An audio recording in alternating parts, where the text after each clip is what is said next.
Hi there, welcome to Painting Along with Judy, and today what we're going to do is work on this background of this bluebird. There we go, get a little zoomed in. Anyways, we will come back and do the bluebird later, but this is going to be a shorter video, just doing the background, getting it prepared. And I also have the drawing for the bluebird. Don't know where it disappeared, but anyways, I will post that down so that you can actually transfer him on unless you wish to go ahead and freehand him. But anyways, I've applied 2 coats of gesso onto this board, and then I'm going to pat on the background. No painting like this, but we're going to tap things in. And I'm going to have various colors on my brush at any given time. Move these brushes out of the way, and let's see if, there we go. Oh, here's the pattern for the bluebird, and I will download that for you. So you can print it out and use it, as well as the butterfly. Okay, let's see if we can't get this to where you can see it well. And this one, I did not paint the edges. I am going to come back and paint the edges, and I'll probably have it for you before we come back to this. Okay, I'm going to pick up a little bit of white, a little bit of raw sienna, and a little bit of this raw umber. The raw umber, I guess, mainly is going to be down here. Don't have a whole lot of paint on my brush, and I don't really want to have any just one given color. I noticed that this part here is darker, so I'm going to kind of keep that. I might even put a touch of black into it, not much. Just get right into that raw umber, and I only want enough water on my brush so that the paint will move. I get a little lighter, I get a little more of that umber. I don't want too much white. I'm going to kind of save some of that white for a little bit later to create this misty, foggy area that we have here. But notice I have my brush on the edge, and sometimes turning it, tapping it. Yeah, I'm going to get the sides of this one.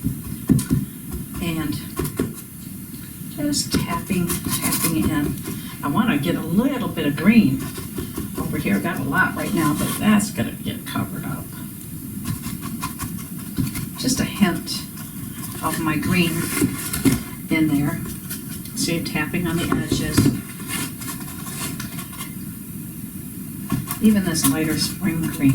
You can put a couple different greens in. But I'm just tapping in the background, and yes, like I said, I will come along and tap the edges, because I have a, I guess it's not qualified to call it a gallery wrap, but it has no staples on the sides. It's stapled in the back, which I like that. Get a little bit of white in this up here. Like I said, not too much, because you do not want it to be chalky looking. And that's what happens if you tend to get too much. And let me put my palette back where you can see it. Let's see. Yeah, that's a little bit better, I guess, where you can see it. Like I say, I'm picking up never just one color on my brush. I've always got 2 or 3 colors and tapping them in together, sort of blending them, but not over blending, okay? And get a little bit of that brown up there, maybe a little bit of the raw sienna.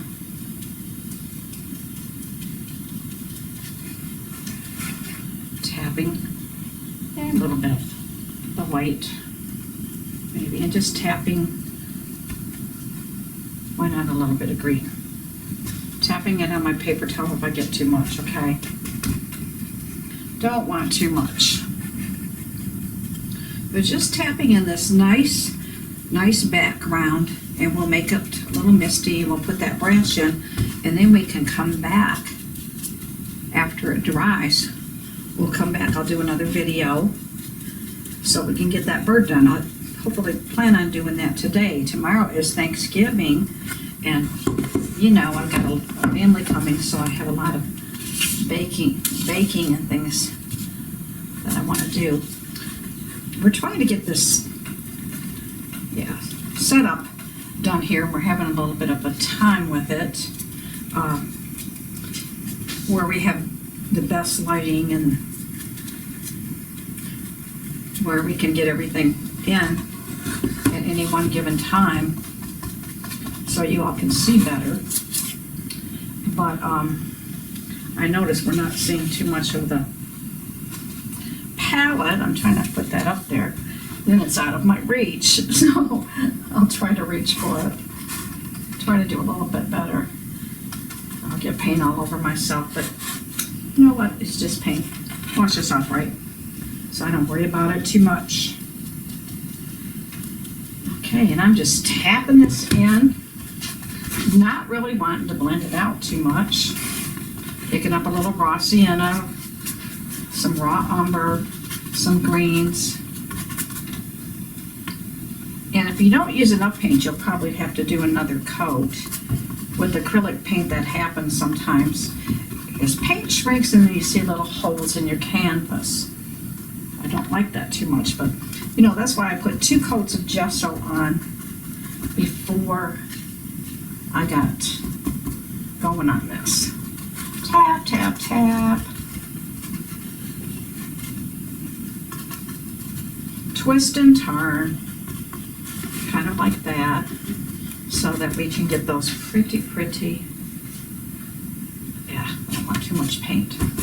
That's the thing about it, I don't want too much paint, and I want several colors on my brush at the same time to kind of blend this out. And hopefully you're able to see this, but we're working on it, and I just want to thank my friends that we visited yesterday for giving us some pointers for the YouTube and for the studio. So we've got to implement some of those changes. So hopefully things will get better and better. I think this is this is my 5th video. And this, like I say, is a short one because it's just the background. And I'm tapping. And so, you know, this is going to look a little different. Yours will look a little different. This is a little different from this one. And I get some more out of my reach paint. Tap. I don't want too much on my brush. So touch it on my paper towel. And you can come back later also, even after the bird's in, and add a little bit of mist for a little bit of lightness where you want it to be light. I kind of want it to be light up at the top here. See? I like it a little bit lighter up there. I like to tap my brush on my paper towel so that it kind of blends it a little bit and it gets off any excess paint. A little bit of green, get some of that off. And a little bit of the darker green, chromium oxide. And that's the light olive green up there. But I'll list the colors down below. And you don't have to use those exact same colors, but you know, use something close just to get this background. I did get this photograph of this bird from paintmyphoto.com. Got a lot of beautiful bird photos on there that we have permission to paint. So that's great. Tap my brush to get most of that paint out. Now I gotta stop because when that paint starts to dry, what happens is you're not going to add any more paint on it. You're going to lift it, and that's not good. I don't want to lift it, so let me take just one moment and blow dry this.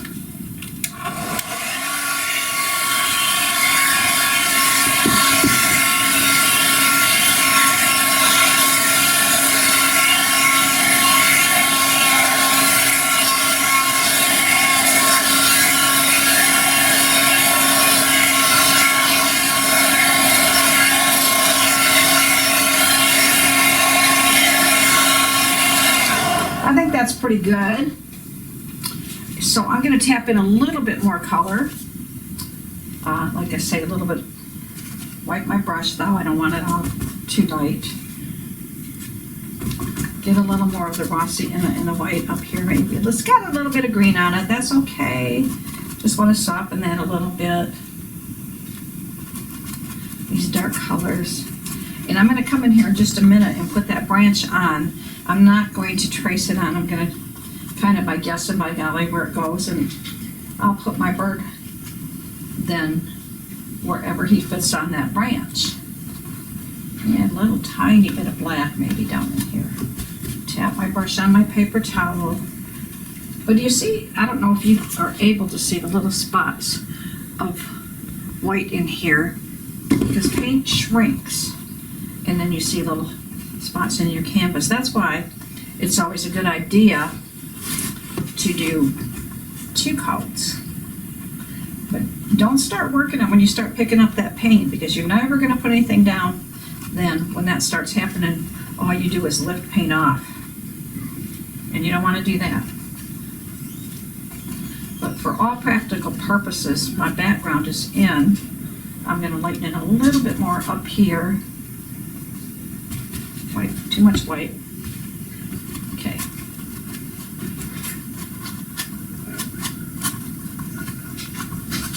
You see how I'm twisting and turning? Getting that background on. I can come back later if I want to and even do a little bit more on it. But I think for all practical purposes, it's pretty much on there, pretty much what I want. You have to know when it's finished, right? Sometimes it's hard to know when it's finished, but if you're happy with it, it's done. Okay, what I'm going to do now is take a smaller brush. I'm looking at, I don't really have too small of a brush out, but or too large. I like it a little bit smaller, but that's okay. And I'm going to take my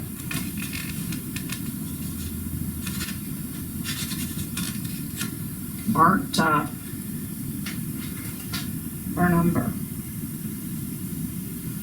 and I'm touching and dragging. I might need to get it a little bit wetter. Only use enough water so that your brush, I'm going to bring this a little bit further to the left this time so that it moves for you. And the light source is really coming down this way, and so what I'm going to do is lighten the branch by picking, my brush is still wet with the raw umber. You can use burnt umber if you like. And I'm going to pick up some of this Rossi in it, which is a lighter goldy color, getting thinner as I come to the top. Make that branch a little bit more substantial down at the bottom by adding a little tiny bit of black to it. There we go. Anyways, that'll be for the bird to be perching on, and we'll put a couple little buds on there later, but for all practical purposes, I want to say we're pretty much done with this video. So get your background on, get something that you're happy with, and I will see you very shortly in the next video. We'll get that pretty bluebird on. So keep those brushes moving.